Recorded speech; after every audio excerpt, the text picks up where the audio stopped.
Hi guys, dito nga pala ako sa Red Doors Hotel at nag-hotel ako, sobrang init kasi kaya ayan at nag-hotel tayo. Maluwag yung hotel dito guys at napaka-mura lang, 1,000 per 12 hours na siya, so sulit na siya. So 1,000, meron ako lang dito mura ka, so ayun nga, for sure pinuha na doon at ayun nga medyo namiss ko kasi itong lugar na ito. Dati nagpunta ako dito, nagtinry ko siya, maganda naman siya, meron silang hot shower at malinis, mabango at pwede ka manood ng TV, mag-relax. Dito sila, meron silang initan ng tubig doon, gusto mong magkape at ayan, tingnan nga pala mga gamit ko at tingnan natin ang video nung pumasok ako dito.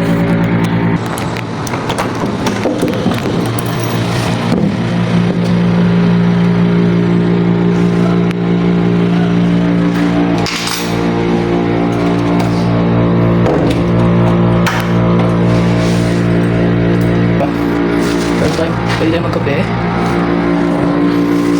Matara dito.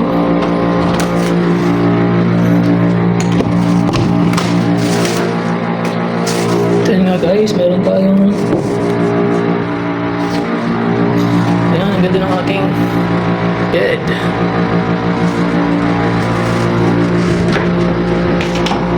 May safety. Wow. Keys, meron pa akong payong. At ito, meron tayong view. Tayong view dito. Ayan. Queen's Hotel naman yun, doon sa kabila.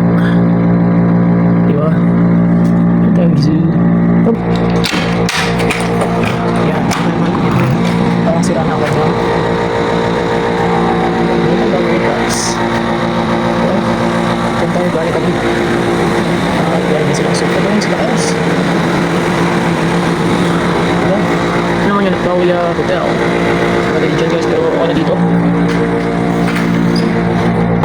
At malamig yung aircon niya. Ito nga pala guys, ang dinala kong mga gamit. Isang t-shirt at ang aking favorite na book. Ang aking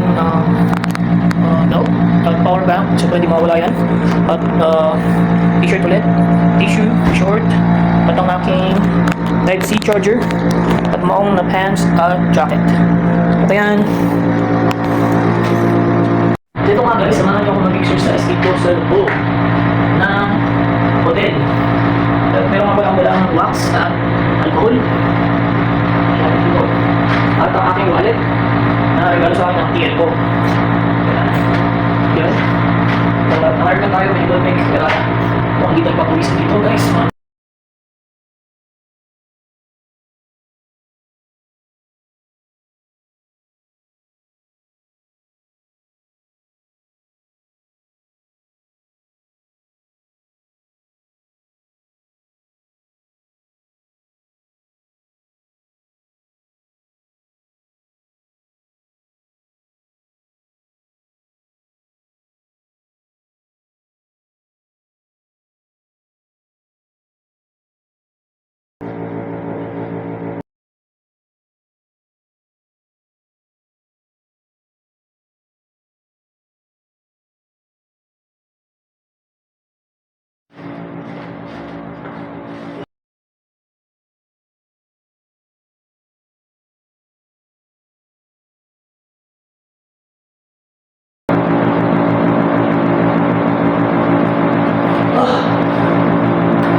Hindi ko na makuha yung 50.